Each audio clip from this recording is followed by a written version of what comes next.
तो मूवी की शुरुआत में हम एशली नाम की लड़की को अपनी फ्रेंड नैटली से वीडियो कॉल पे बात करते देखते हैं। ये दोनों किसी एशलैंड फॉल्स नाम के बुक के बारे में बात कर रही होती हैं। दरअसल एशलैंड फॉल्स एक टाउन का नाम होता है जिसमें ये दोनों रहती हैं और ये बुक भी इसी टाउन के बारे में थी। एशली यहाँ नैटली को इस टाउन से जुड़ी एक थियरी भी बताती है। वो कहती है कि इस टाउन के बॉर्डर्स पहले से चेंज हुए हैं, पहले से श्रिंक हुए हैं। एशली इसके बारे में आगे बताने जा ही रही होती है कि कोई उसके डोर को जोर से नॉक करता है। चेक करने पे एशली किसी को नहीं पाती, लेकिन जैसे ही वो डोर बंद करती है ये नॉक फिर से होता है और इसे सुन ऐश काफी डर जाती है। नाउ यहीं पे सीन कट होता है। अब अगले सीन में हम एक फैमिली को देखते हैं जो कि एशलैंड फॉल्स टाउन में एक नए घर को खरीद के मूव इन हो रहे हैं। इस फैमिली में 3 लोग हैं, चक, उसकी वाइफ मारिया और चक की छोटी बहन इजाबेल। इनके ब्रोकर का नाम बॉनी है, जिसकी बातों से हम समझ पाते हैं कि इससे पहले जो घर इन्होंने देखा था वो सेम प्राइस पे था, लेकिन इस घर से हाफ साइज का था। यानी ये बड़ा सा घर इन्हें सस्ते में मिल रहा है,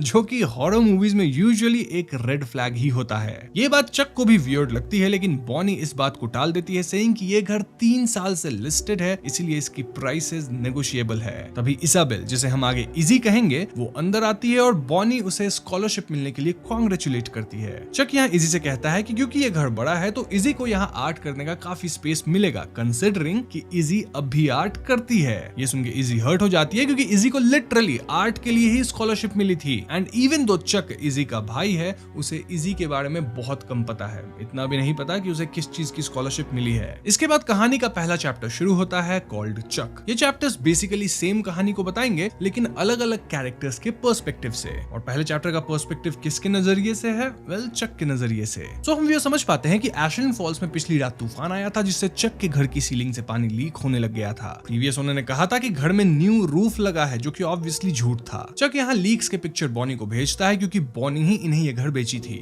अब घर में मारिया का जो स्टूडियो रूम था उसमें वाटर लीकेज नहीं थी, और यहाँ हम समझ पाते हैं कि मारिया स्टाइलिंग एंड स्टिचिंग का काम करती है, साथ ही वो इससे रिलेटेड यूट्यूब चैनल भी चलाती है। मारिया के पास एक अजीब सा ओल्ड मैनिक्विन भी है, जिसे वो मार्था कहती है, और चक को ये ओल्ड मार्था मैनिक्विन बिल्कुल पसंद नहीं। इसके बाद चक बाहर अपने पड़ोसी से मिलता है, जिसका नाम लैरी है। बातचीत के दौरान लैरी चक को बताता है कि चक के घर का प्रीवियस ओनर अब इस दुनिया में नहीं है, इनफैक्ट वो गलत कदम उठाया था। ये सुनकर चक थोड़ा परेशान होता है, और जब वो बॉनी को भेजी हुई फोटो दोबारा देखता है तो उसे फोटो में एक गन दिखता है, जो कि पहले तो वहां नहीं था। और इसके बाद एक और वियर्ड चीज होती है, दैट इज कि अगली सुबह मैनिक्विन मार्था घर के बाहर रखी हुई थी, और चक, इजी एंड मारिया का कहना था कि तीनों में से कोई भी मैनिक्विन को बाहर नहीं रखा है। चक मार्था द मैनिक्विन को अंदर लाने जाता है, और यहाँ वो वापस लैरी से बात करता है। लैरी यहाँ चक से इजी के मेंटल कंडीशन के बारे में पूछता है, क्योंकि लैरी को पता चल गया था कि इजी और चक की माँ कुछ ही समय पहले एक कार एक्सीडेंट में समाप्त हो गई थी।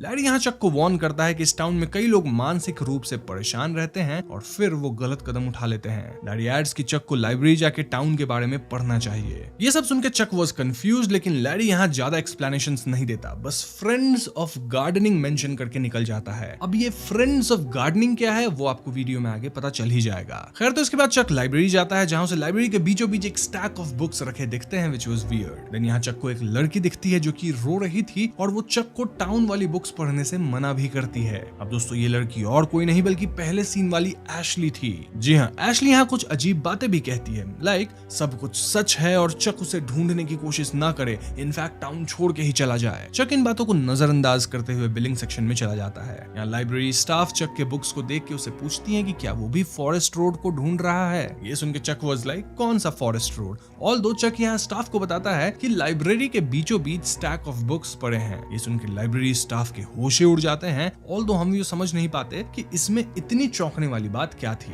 खैर, चक भी बुक्स लेके वहां से निकलने लगता है कि तभी नोटिस बोर्ड पे उसे फ्रेंड्स ऑफ गैदरिंग का बैनर लगा दिखता है। दरअसल ये क्लब था, और अब चक यहाँ जाने की सोचता है। तो इसके बाद चक अपने घर आके एक किताब पढ़ने की सोचता है, named a brief history of Ashland Falls. तभी चक के घर ओलिविया नाम की एक लड़की आती है, जो कि उससे पियानो सीखने आई थी। जी हाँ, चक एक म्यूजिक टीचर है। अब ओलिविया पियानो में एकदम बिगिनर थी, लेकिन जब चक उसके लिए पानी लाने जाता है तो ओलिविया किसी प्रोफेशनल की तरह पियानो प्ले करती है। चक सरप्राइज्ड होकर इसे देखने जाता है, लेकिन ओलिविया पियानो प्ले नहीं नहीं कर रही थी। राधा ओलिविया कहती है कि कोई अनजान औरत अंदर आई और पियानो प्ले करने लग गई। चक के चेक करने पे वहां कोई औरत नहीं थी और तब तक ओलिविया डर के यहाँ से भाग जाती है। तो इस पॉइंट तक हम व्यूअर्स इतना समझ पाए हैं कि इस टाउन को एक वुमन हॉन्ट कर रही है, जो कि टाउन के डिप्रेस्ड लोगों से गलत करवा देती है। टाउन के लोग इस बारे में बात नहीं करना चाहते, एज इफ ये सब झूठ है, लेकिन मोस्टली ये बातें सच है। खैर आगे Chuck friends of gardening club meeting में जाता है, जहां उसे लैरी मिलता है। लैरी बताता है कि इन मीटिंग्स की जो सब्जेक्ट मैटर है वो इस टाउन के ज्यादातर लोग कभी डिस्कस करना नहीं चाहते। तो मीटिंग शुरू होती है और यहाँ हम लाइब्रेरी की स्टाफ मॉली को भी देख पाते हैं। मॉली कहती है कि यहाँ टाउन की सिचुएशन फिर से 1980s जैसी होने लग गई है और शायद इसलिए इस ग्रुप के पुराने लोग आना बंद कर दिए हैं, क्योंकि सब उससे डरते हैं। किससे? वेल वो आपको आगे पता चल जाएगा। फॉर नाउ मॉली एड्स की लाइब्रेरी में फिर से स्टैक ऑफ बुक्स दिखने लगे हैं। लैरी बताता है कि यहाँ बैठा हर इंसान कहीं ना कहीं उसका विक्टिम रहा है, चाहे डायरेक्टली अफेक्टेड हो या फिर लोग के परिवार वाले उसका शिकार बने हो। वो लोगों के मेंटल वेलबींग पे अटैक कर देती है, जिससे लोग गलत कदम उठा लेते हैं। इनफैक्ट लाइब्रेरी में एशली दिखी थी ना, वो भी कल गलत कदम उठा चुकी है। अब आप पूछ सकते हैं कि अगर कोई घर में मेंटली अनस्टेबल होने लगे तो टाउन क्यों नहीं छोड़ देते? वेल अगर वो आपके पीछे लग गई तो फिर टाउन छोड़ने से भी कुछ नहीं होगा। अब तक चक ये सब सुन के उतना ही कंफ्यूज था जितना आप हो रहे होंगे, और ऐसे में मीटिंग का एक मेंबर टेरेंस बताता है कि ये लोग हेलेन फॉस्टर नामक औरत की बात कर रहे हैं। जी हाँ दोस्तों, हेलेन कई डेकेड्स पहले जिंदा थी, फिर वो समाप्त हो गई और अब वो कई सालों से इस टाउन को हॉन्ट कर रही है। वो यहाँ के लोगों पर पैनिक इन्फ्लिक्ट करती है। टाउन के सभी लोगों को हेलेन के बारे में पता है, लेकिन कोई ना तो उसके बारे में बात करना चाहता है, ना ही इस सच को मानना चाहता है। इसलिए ये लोग सीक्रेट में ये मीटिंग्स कर रहे हैं। इसी बीच ग्रुप से एक आदमी कहता है कि हेलेन को उसका एड्रेस ढूंढ के रोका जा सकता है, विच वाज 825 फॉरेस्ट रोड। ये बेसिकली हेलेन का घर हुआ करता था जब वो 1940s में जिंदा थी, लेकिन अब किसी को नहीं पता कि ये घर या ये एड्रेस कहाँ है। इन शॉर्ट कोई भी हेलेन के घर को ढूंढ नहीं पाया है और शायद हेलेन को खत्म करने के लिए इस घर को खत्म करना होगा। अब हेलेन कैसे इतनी खतरनाक एंटिटी बन गई, इसके बारे में मैं आपको आगे बताऊंगा। एनीवेज आगे लैरी एक ओपन डोर नोटिस करता है और जब वो इसे चेक करने जाता है तो उसे हेलेन की भूत दिखाई देती है। ऐसे में सब लोग यहाँ से बाहर निकल जाते हैं और बाहर निकलते वक्त चक को बिल्डिंग का चैपल दिखता है, जिसमें उसे हेलेन ब्लैक ड्रेस में दिखाई देती है।